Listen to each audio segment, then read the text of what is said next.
Good morning, fourth class students. Myself Rajinanda, your SST teacher. Students, आज हम लोग chapter number 26 goals, rights and duties. Goals का मतलब होता है लक्ष्य, राइट्स का मतलब अधिकार और कर्तव्य, ड्यूटीज़ का मतलब होता है कर्तव्य। ठीक है, हमारे लक्ष्य, अधिकार और कर्तव्यों के बारे में इस चैप्टर में हमें बताया गया है। पेज नंबर है आपका 119। ठीक है, शुरू करते हैं। The constitution of India, Bharat का संविधान। वी, हम, the people of India, Bharat के लोग, having solemnly resolved the constitute India into a sovereign, socialist, secular, democratic and republic. इसका क्या मतलब है कि हम भारत के लोगों ने भारत को एक संप्रभु, सामाजिक या समाजवादी, सेकुलर का मतलब है धर्मनिरपेक्ष, डेमोक्रेटिक का मतलब लोकतांत्रिक और रिपब्लिक का मतलब गणराज्य बनाने का संकल्प लिया है। जस्टिस, न्याय, सोशल, सामाजिक, इकोनॉमिक का मतलब है आर्थिक और पॉलिटिकल का मतलब राजनीतिक। ये सारे बता रहे हैं कि हमने कौन कौन से संकल्प लिए हैं। ठीक है, उसके बारे में। लिबर्टी, लिबर्टी का क्या मतलब है स्वतंत्रता। हमें किस चीज़ की स्वतंत्रता है? ऑफ थॉट, विचारों की। एक्सप्रेशन, अभिव्यक्ति की। बिलीफ, विश्वास। फेथ भी विश्वास होता है। एंड वर्शिप और पूजा की। हमें इन सब चीज़ों की स्वतंत्रता है इंडिया के अंदर रहने वाले लोगों को। इक्वलिटी, इक्वलिटी का मतलब है समानता, बराबर। Of status and of opportunity and to promote among them all. किस चीज़ की इक्वलिटी है, हमें समानता दी गई है, ये बता रहे हैं हमें कि स्थिति या अवसर का समानता। ठीक है, हमें किसी भी स्थिति या अपॉर्चुनिटी का मतलब कहते हैं कोई भी हमें अवसर मिलता है तो उसकी हमें समानता है कि सबको बराबर अवसर दिया जाता है, बराबर मौका दिया जाता है। And to promote among them all. ठीक है, और सभी के बीच में ये हमें सारी स्वतंत्रता या इक्वलिटी या समानता दी गई है कि उन सभी के बीच में बढ़ावा दें हम इन चीज़ों को। फ्रेटर्निटी, इसके लिए क्या बताया जा रहा है? Assuring the dignity of the individual and the unity and the integrity of the nation. मतलब उन सभी के बीच में बढ़ावा देने के लिए हमें व्यक्ति की गरिमा और अखंडता को सुनिश्चित करने वाली बंधुता दी गई है। राष्ट्र में हमें बताया गया है कि व्यक्ति की गरिमा, assuring the dignity of the individual, कि किसी भी व्यक्ति की गरिमा, कि उसकी क्या रेपुटेशन है, क्या पोजीशन है। यूनिटी मतलब एकता, और इंटीग्रिटी ऑफ द नेशन मतलब राष्ट्र की अखंडता। ठीक है, इसके बारे में बताया गया है, इसको हम बढ़ा सकते हैं, ये बताया गया है।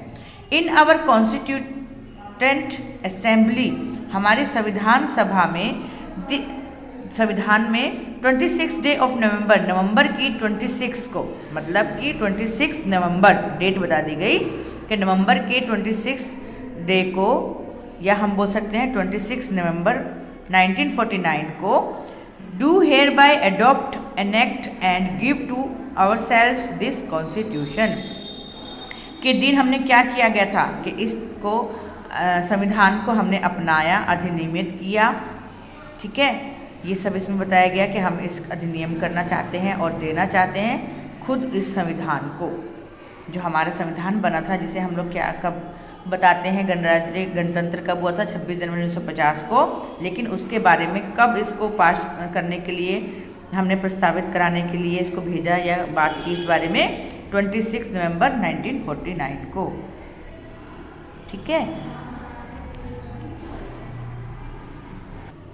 तो एक तरह से इसमें हमें अगर हम देखें कि 26 नवंबर 1949 से, और बना कब था हमारे संविधान?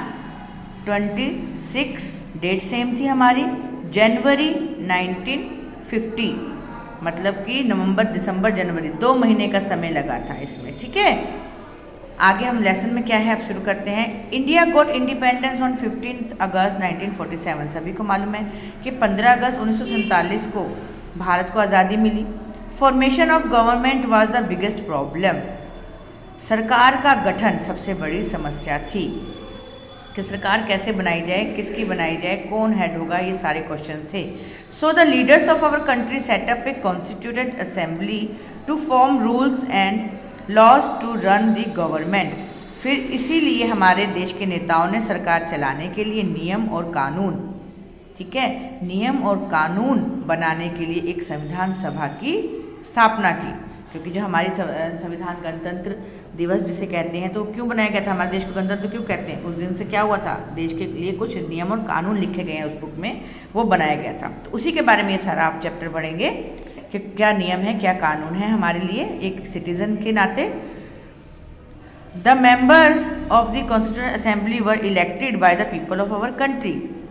जब सभा की स्थापना की गई तो संविधान सभा के सदस्य हमारे देश के लोगों द्वारा चुने गए थे, ठीक है। Doctor Rajendra Prasad was the president of this assembly. इस सभा के अध्यक्ष डॉक्टर राजेंद्र प्रसाद थे, जो हमारे पहले कौन थे, राष्ट्रपति, ठीक है। Doctor Rajendra Prasad was the president of the assembly, अध्यक्ष थे।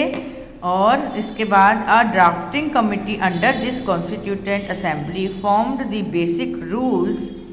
इसमें क्या कह रहे हैं कि इस संविधान सभा के तहत ये इस बात का था कि समिति की बुनियादी नियमों का गठन किया जाए, कि हम लोग एक बेसिक रूल बनाएं कि इस समिति के क्या रूल होंगे, क्या नियम होंगे। क्या आप जानते हैं the first general election were held in 1952, कि पहले आम चुनाव जो हुए थे वो कब हुए थे, 1952 में, ठीक है। इसके बाद नेक्स्ट है हमारा and laws of the government, कि जब हमारी सरकार जो समिति बनाई गई उसमें क्या बात उठाई गई कि हमें इस समिति के लिए कुछ नियमों का और कुछ सरकार के कानूनों का गठन करना चाहिए। This is called the constitution, इसे हमने संविधान कहा या इसको संविधान का नाम दिया गया। Doctor Bhimrao Ambedkar was the chairman of this committee. जो डॉक्टर भीमराव अंबेडकर थे वो इस समिति के अध्यक्ष थे। The constitution was adopted on 26 जनवरी 1950। 26 जनवरी 1950 को संविधान को अपनाया गया था, ठीक है। पहले इसके ऊपर इसको बनाने के लिए इसमें क्या क्या रूल रेगुलेशन होंगे वो सारे हमने बात की, समितियां बैठी और जितने भी बड़े हमारे सरकार के या हमारे लोगों के द्वारा चुने गए लोग थे उनके द्वारा हमने इनके बारे में डिसाइड किया। फिर 26 जनवरी 1950 को इनको अपनाया गया, ठीक है, इन्हें फॉलो किया गया, पूरे देश के लिए इसको लागू कर दिया गया। Thus India declared the Republic. इस तरह से भारत ने गणतंत्र घोषित किया, भारत को गणतंत्र कहा जाता है। It is therefore we celebrate 26 January as the republic day of India. इसीलिए हम 26 जनवरी को भारत के गणतंत्र दिवस के रूप में मनाते हैं। Indian constitution is in written form. जो भारत का संविधान है उसे लिखित रूप में है, वो क्या है, रिटन फॉर्म में है, लिखित रूप में है। राइट्स एंड ड्यूटीज़, राइट्स का मतलब अधिकार, ड्यूटीज़ का मतलब कर्तव्य, ऑफ द सिटीजन्स मतलब नागरिक, इंडिया में रहने वाले लोग जो इंडियंस हैं उनको हम क्या कहते हैं, सिटीजन्स, नागरिक, have been laid down in the constitution. उनके अधिकारों और कर्तव्यों को इसमें लिखा गया है। Rules and regulation for the running of the government are also given in the constitution. सरकार चलाने के लिए भी नियम और कानून इस संविधान में दिए गए हैं। The constitution declares India A sovereign socialist secular and democratic India. इसके अंदर लिखा गया है कि भारत जो है वो समाजवादी, धर्मनिरपेक्ष और लोकतांत्रिक गणराज्य है। आज हम इतना ही पढ़ेंगे, नेक्स्ट क्लास में हम आगे शुरू करेंगे। सभी इसको ध्यान से वीडियो को 1-2 बार देखें, समझें। Okay, thank you.